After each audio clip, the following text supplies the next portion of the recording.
Halo, assalamualaikum teman. Semoga dalam keadaan sehat ya. Semoga baik-baik saja. Mari kita lanjutkan lagi pembahasan soal-soal kimianya tentang simak UI-nya.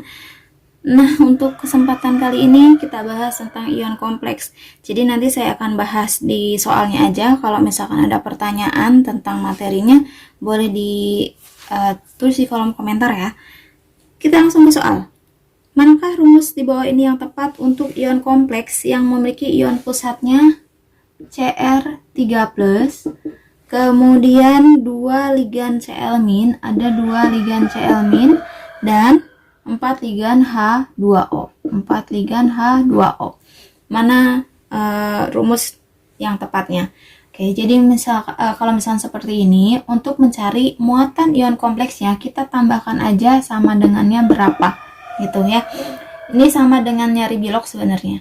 Oke, kita lihat di sini berarti kan 3 plus ditambah ini kan 2 dikali -1 berarti kan -2. Ditambah kalau H2O itu dia 0. Jadi ligannya ligan netral. Nanti saya akan kasih ligan netral yang -1 -2 di sini ya. Nanti teman-teman bisa lihat. Oke. Lanjut. Berarti ini 3 plus ditambah -2 ditambah 0 itu adalah +1. Jadi rumus ligannya itu atau ion kompleksnya itu adalah, yang pertama dituliskan adalah si atom pusatnya dulu, Cr, kemudian nanti yang H2O yang ligan netral, H2O nya ada berapa? H2O nya ada 4. Kemudian nanti ligan yang anion atau -1, Cl nya ada berapa? Ada 2. Kemudian tuliskan muatan ion kompleksnya. Seperti ini ya. Nah, ini atom pusat, ini ligan yang netral, ini ligan yang negatif 1. 4 sama 2 itu adalah bilangan koordinasi. Jadi bilangan koordinasi itu adalah bilangan koordinasi. Bilangan koordinasinya itu sebanyak 6. Biasanya bilangan koordinasinya itu adalah 2 kalinya dari muatan muatan si atom pusatnya, gitu ya. Jadi mana yang benar? Berarti jawabannya yang B ya, yang sesuai dengan yang ini, itu yang B. Kalau ada pertanyaan yang lainnya nanti tulis saja di kolom komentar ya, nanti insya Allah saya jawab. Soal selanjutnya tentang senyawa turunan alkana. Ini ada banyak, ada alkohol eter, aldehid keton, asam karboksilat ester, dan ada amina. Kemudian ada halogen atau halida ya. Jadi teman-teman pasti udah tahu rumusnya seperti apa. Nanti saya kasih sedikit gambaran ya. Ini ya, ini gambarannya. Ada rumus molekulnya sama, tapi nanti berbeda rumus gugus fungsinya. Jadi nanti teman-teman bisa membedakan kalau rumus molekulnya sama, gugus fungsinya beda, itu bagaimana cara membedakannya. Kalau misalnya untuk si alkohol dan eter kan dia rumus rumus molekulnya CN H2N plus 2O. Dia ada alkohol sama eter. Nah, bagaimana cara membedakannya? Kalau si alkohol itu dia kalau ditambahkan sama logam natrium, dia akan membentuk gas hidrogen. Jadi dia akan bereaksi. Kalau eter ditambah sama logam natrium, dia tidak akan ada reaksi. Itu ya. Kemudian si alkohol biasanya ini yang cara untuk membedakannya ya. Nanti ada juga dia bereaksi sama HI. Kalau yang bereaksi sama HI dia si eter gitu. Jadi di sini dulu. Kemudian kalau misalnya si aldehid sama keton CnH2nO, itu ada aldehid, ada keton. Kalau si aldehid ditambah sama Fehling, dia akan menghasilkan endapan merah bata. Kalau ditambahkan sama tolens, reaksi tolens, dia akan menghasilkan cermin perak. Nah, kalau si keton ditambahkan Fehling, dia tidak akan ada reaksi, ditambahkan tolens juga dia tidak akan ada reaksi. Ini untuk membedakannya. Kemudian kalau misalnya si asam karboksilat sama ester, asam karboksilat sama ester. Nah, kalau ini asam karboksilat itu baunya tajam, bau tajam. Jadi baunya menyengat gitu ya. Kalau ester itu dia baunya wangi. Ini asam karboksilat selain ini ya, selain ini berarti asam karboksilat itu dapat memerahkan lakmus biru karena dia bersifat asam. Kalau si ester dia enggak. Nah, untuk di soal senyawa karbon dengan rumus molekul C5H12O memiliki sifat sebagai berikut. C5H12O, C5H12O berarti kita termasuk kemana nih? Termasuk ke sini ya. Kalau N-nya 5 berarti hanya kan 2 kali 5 10 ditambah 2 12. Jadi C5H12O itu termasuk ke alkohol atau eter. Di sini ada cirinya, dia tidak dapat bereaksi dengan logam natrium. Nah, tidak dapat bereaksi dengan logam natrium, maka dia termasuk ke eter. Ya, eter gugus fungsinya apa? Gugus fungsinya O di tengah. Oke, jadi jawabannya apa? Jawabannya yang A, gitu ya teman-teman. Ini masih lumayan mudah ya. Nanti kalau udah ke reaksi lumayan. Oke. Sekian untuk yang senyawa turunan alkana. Kalau ada pertanyaan boleh ditanyakan di kolom komentar. Baik, soal selanjutnya ini masih tentang senyawa turunan alkana.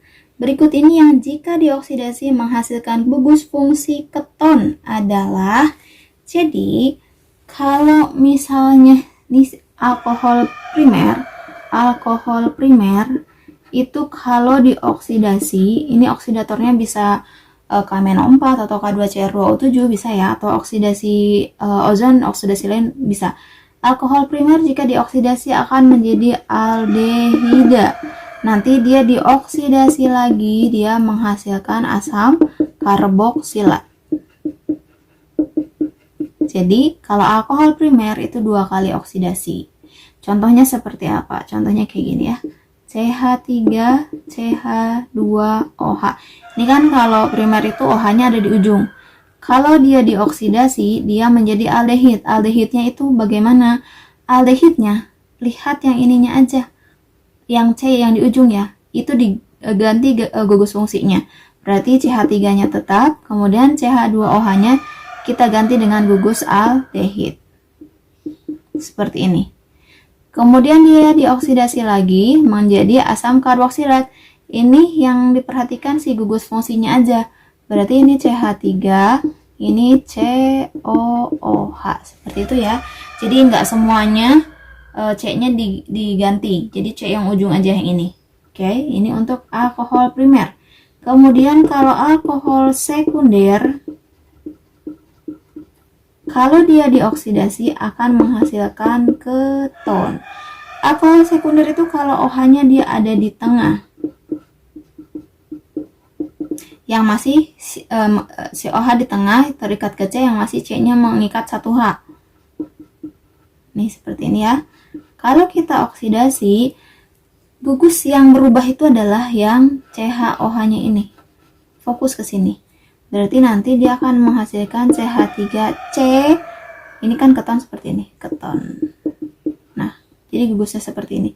Dia tidak dapat dioksidasi lagi karena dia nggak punya hak lagi ya di sininya. Jadi nggak bisa dioksidasi lagi. Kemudian yang ketiga ada alkohol tersier.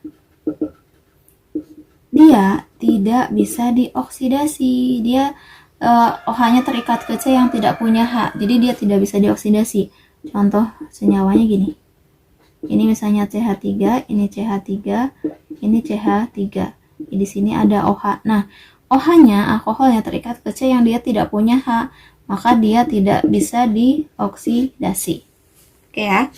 Di sini, di soal ini, berikut ini yang jika dioksidasi menghasilkan gugus fungsi keton. Gugus fungsi keton berarti harus dia alkohol sekunder. Kita lihat, kalau misalnya yang A itu 2-metil 2-propanol. Jadi untuk menggambarkannya kita lihat gugus induknya dulu ya. Gugus induknya adalah propanol.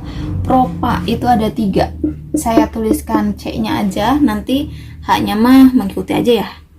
Ini propanol, C-nya ada 3, kemudian di 2-nya ada ol, ada OH, kemudian 2 metil, di 2-nya juga ada metil, jadi seperti ini. Nah, kalau strukturnya seperti ini, berarti dia alkohol apa? Alkohol tersier, maka dia tidak bisa dioksidasi, berarti salah ya. Kemudian yang B, itu ada 2,2 dimetil propanol, propa juga, berarti ada 3 juga. 2,2 berarti di sini 2,2 dimetil propanol. Mungkin ini OH-nya ada di ujung. Gitu ya. Kalau OH-nya di ujung berarti dia alkohol primer, dia akan menjadi apa? Aldehid atau asam karboksilat. Salah ya, karena kita yang pengennya yang keton. Kemudian yang C ada 3 pentanol. Penta itu ada 5. Ini. Kemudian saya tuliskan di sini ya, yang C-nya ada 5, ada OH-nya di posisi nomor 3. Berarti si OH-nya itu di tengah seperti ini ya. Maka ini jawabannya. Jadi dia alkohol sekunder, dia kalau dioksidasi akan menjadi keton gitu. Kita lihat yang D-nya boleh ya. Yang D-nya dia ada etanol. Etanol itu seperti ini. OH-nya di ujung berarti dia alkohol primer. Kemudian yang E-nya 2-metil 2-butanol. Buta itu ada 4, 2-metil, berarti di sini ada metil 2-butanol. Ini berarti strukturnya mirip ini, alkohol tersier, maka dia tidak bisa dioksidasi. Oke, jadi jawabannya yang C. Oke, untuk video kali ini sampai sini. Mudah-mudahan bisa bermanfaat, mudah-mudahan setidaknya teman-teman bisa mengerti. Kalau ada pertanyaan boleh ditulis di kolom komentar. Semoga teman-teman lulus di SIMAK UI-nya.